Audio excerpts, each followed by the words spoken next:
Hello, this is Andrés with the Sangeet School Intro to Western Music video series. In this video, we're going to talk about ancient music, talk about some prehistoric flutes, some ancient hymns, and a Greek song. And this is about the time period we'll be covering today. So let's get started. You might recognize this, maybe not this specific one, but you've probably seen cave paintings in textbooks or somewhere before. And this is just one example of artwork that started to show up in this time period around 60,000 to 40,000 BCE. Before this time period, there hadn't really been much art or decorative items, but now during these years, we start to see all these cave paintings and jewelry and evidence for very complex burial rituals. And anthropologists suspect that it was during this time period, during this Upper Paleolithic Revolution or Culture Explosion or Great Leap Forward or whatever you choose to call it, that music came to have an important role in daily life. Now, we're not entirely sure about the roots of music, and regardless of what you call it, we call this move the move towards behavioral modernity, which is to say behaviors that are recognizably human, such as artwork. Now, it was during this time period that the oldest instrument known to mankind was created. The first instruments were probably just singing and drums, but flutes and harps were also very, very ancient, and it is one of these, a flute, that is currently the oldest known instrument. It was discovered at, excuse my German, Geisenklösterle, a cave in southeastern Germany, and it is estimated through carbon dating to be from 42,000 BCE, and this is what it looks like. It is a bone flute, very simple. You can see it's just got a bore right through the middle, and then these three small holes. Here are some more examples of ancient flutes, so you get an idea. Some of these are bone flutes. Most of these are bone flutes. A couple of them are made out of wood. You can see this one here has all the wood patterns on them. And again, all of them are extremely simple, just one or two holes to play on. After some time, we have the invention of language and writing, so it's slightly easier to keep track of what was going on in the musical world. So if we move forward a few tens of thousands of years, we come to the Hurrian hymns. Now, the Hurrians were a people over here in the Middle East, in this area of the Middle East, that were influenced by Babylon, which you might have heard of, in Mesopotamia. This is the Mediterranean Sea. And this is Ugarit, a trade city between the Babylonians and the Phoenicians and other ancient peoples. That is the location of the Hurrian hymns tablets, transcribing 36 hymns from around 1400 BCE. Now, these hymns are, because they're so ancient, are mostly incomplete. We don't really know what most of them look like, but there is one, hymn number 6, that is almost complete and fully notated, and it's written in cuneiform. I'll let you see what that looks like. So cuneiform is a kind of ancient alphabet. This is what one of the tablets looked like, a transcription of one at least. And this is one of the instruments that might have been used to play it on, a harp or a lyre. Now, the catch with it being so ancient is that even though we do know that it was played on some kind of string instrument, and we have some idea of the tuning, we don't really know what exactly it sounded like.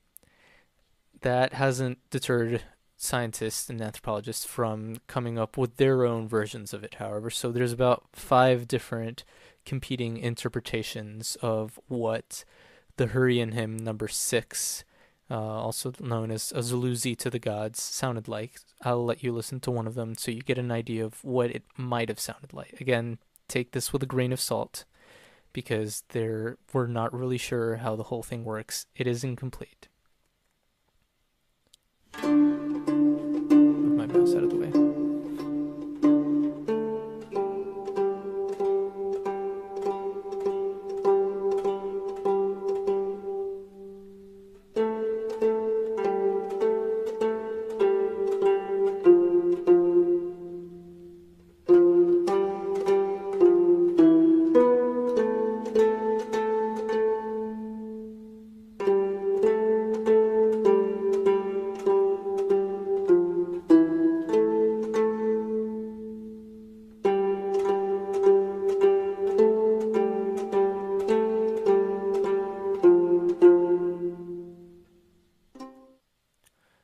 So not all those artifacts were from the ancient Aryan peoples, from the ancient Babylonians, but it gives you an idea of what some of the music from that time period might have sounded like. Again, we don't really know, but an idea is better than nothing. So if we move a little further east, back to the shores of Turkey and the ancient Greek colonies, we come to the Seikilos epitaph. Now, this epitaph, this hymn, this song, is a very important piece in the history of music because it is the oldest known, fully notated, complete piece of music anywhere in the world. So this hymn was written on a on a tombstone, put there by a guy named Seikilos, hence the name Seikilos epitaph. That's what it looks like right there. You see all the ancient Greek letters. And in case you didn't see it, here is the time period where it's from, 1st century CE probably. We're not really sure where exactly in there, but in that century. The nice thing about this one is, first of all, it is complete. So not just like the Hurrian hymns fragments, even Hurrian hymn number 6, it's mostly complete. And the other nice thing about this epitaph is that we know what the notation is. So even though it looks very different from our notation today, we know what it would have sounded like. And here's what it would have sounded like.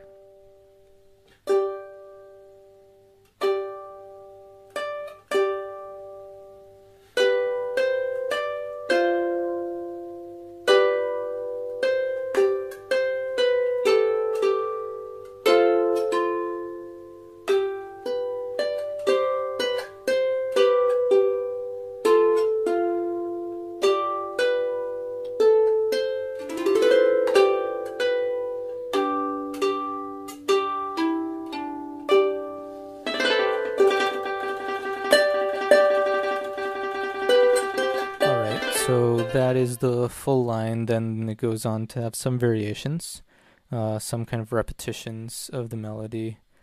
The other unusual thing about this particular song is that it has lyrics. Now, most of the time, the music fragments and complete pieces we have from this time period have the music written separately from the lyrics, and sometimes we find the one without the other, but in this one, they're together.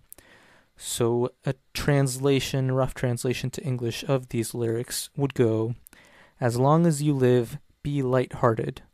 Let nothing trouble you. Life is only too short and time takes its toll."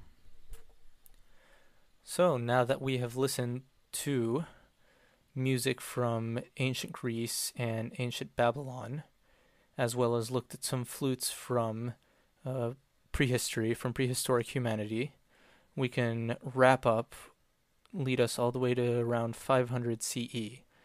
Now, Babylonian music theory influenced a lot of what the Greeks were doing, so there is a pretty strong thread going on from here over here to Greece, and likewise there is a very strong thread running from Greece to the Roman Empire. Unfortunately, as we all know, the Roman Empire fell, and when it fell in 476 CE, close to 500 CE, we lost a lot of this knowledge. We lost all this theory, we lost all these songs, we lost the knowledge of how to write down music in notation. So next time, we will talk about medieval music and how we recovered notation and where music went from the fall of the Roman Empire. Thanks for watching, and I'll see you next time.